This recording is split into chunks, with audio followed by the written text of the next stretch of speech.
안녕하세요. 톱테마 리뷰하는 혜리입니다. 오늘도 톱테마 기사 하나를 골라서 제 주관적인 리뷰를 영상으로 제작하고요. 거기서 독일어 단어 3개를 골라서 함께 뜻을 알아볼게요. 오늘 리뷰해볼 톱테마는 5월 9일자 기사 Erst im zweiten Wahlgang Friedrich Merz ist Kanzler 입니다.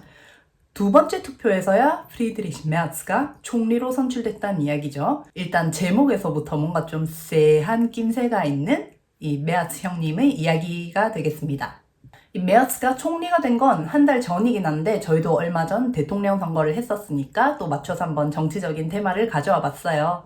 일단 알아볼 첫 번째 단어는 이 헤드라인 중에서 발강이라는 단어인데요. 투표라는 뜻이에요.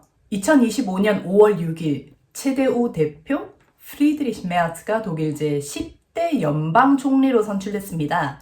체데우는 메르츠 형님이 소속된 정당 이름의 약자인데요. 크리스티슈 데모크라티슈 유니온 도이чл란드. 이 앞에 글자들을 따서 체데우라고 합니다. 이게 영어로 CDU라고 하시는 분들이 많긴 한데 이게 독일어로는 체데우가 맞습니다. 이 기독교 민주 독일 연합이라는 뜻이죠. 그리고 한국어로는 줄여서 기민연이라고 하더라고요. 그 유명한 메르켈 언니아가 있던 당입니다. 어쨌든 독일은 이 메르켈 언니아가 오래 있었던 만큼 이 보수 성향인 체데우가 오랫동안 독일 정계에서 큰 영향이 있었어요. 이 언니아도 투표 한 번만에 선출됐고, 그리고 이 다음에 총리였던 올라프 슐츠 형님은 이제 SPD라고 체데우랑 다른 당이거든요. SPD는 소zialdemokratische Partei Deutschland의 줄임말인데 한국어로는 이제 독일 사회민주당이라고 합니다. 이 당은 제가 다음에 기회가 될 때 설명을 다시 드리도록 할게요. 근데 어쨌든 이 슐츠 형님도 이 투표 한 번만에 총리로 뽑혔는데 이 슐츠님은 무려 16년 만에 정권을 교체한 9대 총리였죠. 이분도 한 번만에 투표로 총리가 됐습니다.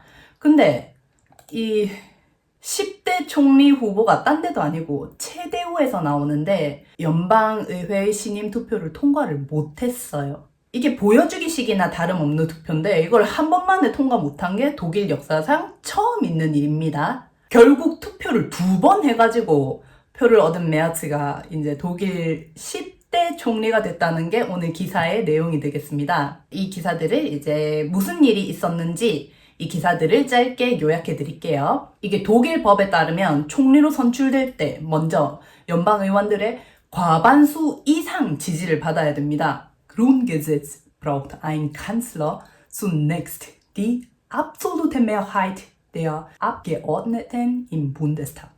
이렇게 적혀 있어요. 여기서 absolute Mehrheit, 우리가 알아볼 두 번째 단어인데요. 과반수라는 뜻이죠. 직역하면 절대적인 다수라는 이야기입니다. 이제 독일 총 의원 수가 630명인데 과반수가 되려면 최소 316표가 필요합니다. 그래 뭐 당이 316표가 없을 수도 있잖아. 체데우 한 당에서. 그래서 2번 투표를 한 거면 또 모르겠는데 이 사태가 진짜 좀 더 웃기는 게 메르츠가 속해 있는 체데우하고 이 전 총리였던 숄츠 형님의 이 SPD가 연립을 했어요. 그러니까 이 두 당의 의원석을 모두 합치면은 328석이 이미 확보가 돼 있는 상태였습니다. 이러면 과반수에서 넘죠? 그러면 당연히 투표를 해서 바로 총리로 선출이 되는 건데 이상하게 투표 결과가 과반수가 안 됐다는 게 이게 신기한 거죠. 이 의원들 중에 18명이 이제 메르츠한테 표를 안 주고 배신 때린 겁니다. 이 메르츠는 이제 믿는 도끼에 발을 콱 찍히갖고 이제 발가락이 절단난 그런 사태라고 보시면 됩니다. Doch 18 Abgeordnete aus seiner eigenen Partei oder der SPD stimmten im ersten Wahlgang nicht für Merz. 이렇게 적혀 있어요. 여기서 Abgeordnete, 우리가 알아볼 세 번째 단어가 될 건데요. 의회 의원, 우리나라에선 국회의원 뭐 이 정도로 번역을 할 수 있겠습니다. 이 단어는 넣을까 말까 하다가 오늘 기사에서 많이 나와서 이렇게 넣게 됐어요. 오늘 벌써 단어 3개가 다 나와버렸죠? 어쨌든 이게 비밀 투표였거든요. 그래서 이 배신한 18명이 누군지는 알 수가 없습니다. 근데 뭐 같은 당 아들이면 뭐 메르츠는 누가 표를 안 줬는지 알겠지. 그리고 기사에서 계속 아이고 어째 저래 됐노 권위가 땅에 처박혔다 뭐 이런 이야기가 계속 나와요. 근데 이게 어디당 무슨 의원이 무슨 말을 했다 이렇게 계속 나오니까 이 앞에 네트 꼭 외워두세요. 그리고 이 기사에서 이렇게 첫 투표에 실패한 이유들이 이제 하나 둘 나오는데 그 중에 체대우가 아니라 아까 연합했다고 한 SPD 있죠? 거기 의원들 중에 일부가 메르츠는 총리가 되면 안 된다고 생각을 한대요. 근데 그게 ist ein offenes Geheimnis. Geheimnis는 비밀이라는 뜻인데 이 전체 말이 이게 오픈된 비밀이래요. 그러니까 다 아는 비밀이라고. 의원들이 메르츠한테 표 안 주고 싶은 건 비밀인데 사람들 다 아는 공개된 비밀이라는 거죠. 이제 또 왜 한 번에 통과를 못했느냐 여기에 또 다른 예가 나와요. 제가 저번에 다뤘던 AfD 혹시 기억나시나요? 이 당이 독일 공식 극우 정당인데 이 메르츠가 진짜 패기 넘치게 이 정당과 손을 잡고 이민자 정책을 한번 강화하려고 했던 적이 있어요. 이게 Zustrombegrenzungsgesetz 그러니까 이걸 한국어로 말해보자면 유입 제한법이라고 나와 있더라고요. 말 그대로 이게 국경에서 특정 자격 미달인 외국인의 입국을 완전히 차단하는 그런 법입니다. 당시 메르츠가 당 대표로 있던 체데우에서 발의한 법안이고요. 근데 물론 이건 부결이 됐습니다.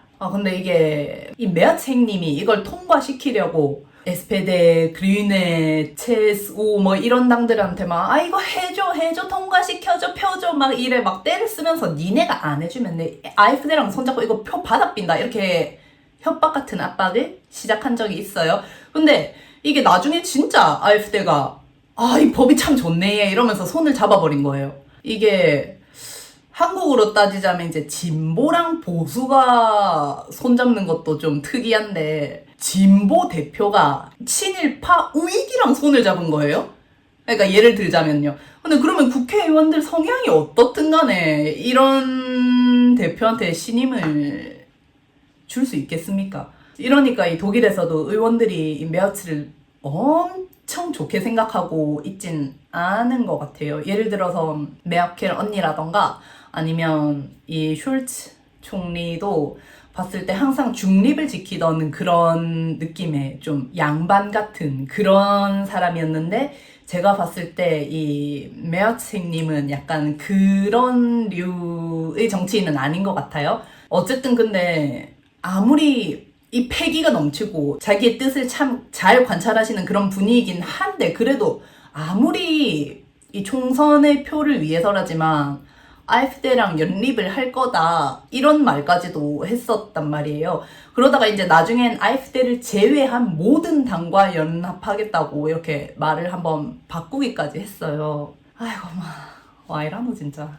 그냥 이건 저의 생각일 뿐이지만 제 생각에는 이 메르츠님이 이민자, 난민 이런 망명한 사람에 대해서 좋게 보는 것 같지는 않아요. 그래서 이제 메르츠가 베를린 어떤 지역에 이민자가 많아서 거긴 독일 아니다. 독일 사람 많이 사는 위넨이 독일이야. 뭐 이런 류의 소리도 했던 사람이거든요.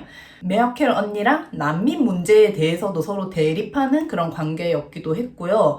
우크라이나 피난민들에 대해서도 조금 가볍게 생각하는 것 같이 보이기도 하고요. 근데 또 러시아에는 강경 대응을 하고 막 이게 좀 신기하긴 합니다. 이 메르츠 형님이 진짜 패기는 엄청나 보이는데 이제 이 발언이 약간 자꾸 헷가닥 하시는 발언을 하시는 게 조금 걱정이 되는 부분이죠.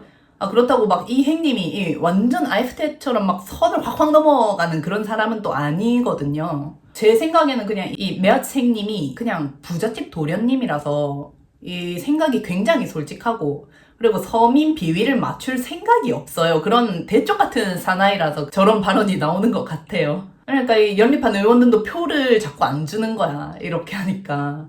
어쨌든 저는 이제 이 메르켈 언니 시절에 독일에 있었던 사람이라 그런지 저런 말이랑 행동을 조금이라도 하는 사람이 이 체데우 대표로 그것도 이제 독일 총리로까지 선출이 됐다는 게 말세다 말세 이런 느낌이거든요. 근데 외국인 신분으로 독일에 있던 제가 이런 느낌인데 이제 보수 쪽 정치인분들은 이제 저보다 더 말세라고 느끼겠죠. 이게 저런 사람이 총리가 된다니 이제 막 말세다 말세 이런 느낌일 거야.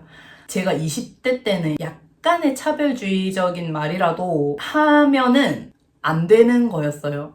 특히나 정치인이 저런 말을 한다는 게 좀 진짜 말도 안 되는 일이었는데, 글쎄요, 요즘 세상 돌아가는 거 보면 좀 저런 패기 넘치는 저렇게 솔직한 행동파 사람이 이제 리더의 자리에 올라가는 게 되게 당연한 수순이 되어버렸죠. 지금 이 시점은 이제 한 달이 지났기 때문에 메어츠가 여러 가지 일들을 하는 걸 이미 봤잖아요, 저희가. 이 사람은 되자마자 막 이렇게 진짜 패기 넘치고 진짜 액티브하게 막 엄청 모든 일을 하려고 하는 그런 사람인 건 맞아요. 막 일 밀어넣고 탱가탱가 막 세금 쓰고 이런 정치인은 또 아닙니다. 기사의 제일 마지막 문단도 ein schwieriges Treffen mit US-Präsident Donald Trump ist geplant 이렇게 돼 있거든요. 미국 대통령 도널드 트럼프와의 어려운 만남도 계획되어 있습니다. 이 어려운 만남, 진짜 제일 힘든 미국 대통령 상대하는 독일 약간 우파 총리 뭐 이런 느낌이죠. 뭐 서로 잘 통하겠죠 뭐. 여기까지 기사 리뷰 마무리하겠습니다. 여러분은 새로운 독일 총리 메어츠에 대해서 어떻게 생각하시는지 댓글로 알려주세요. 저는 그럼 다음 리뷰로 돌아오겠습니다. 시청해주셔서 감사드립니다.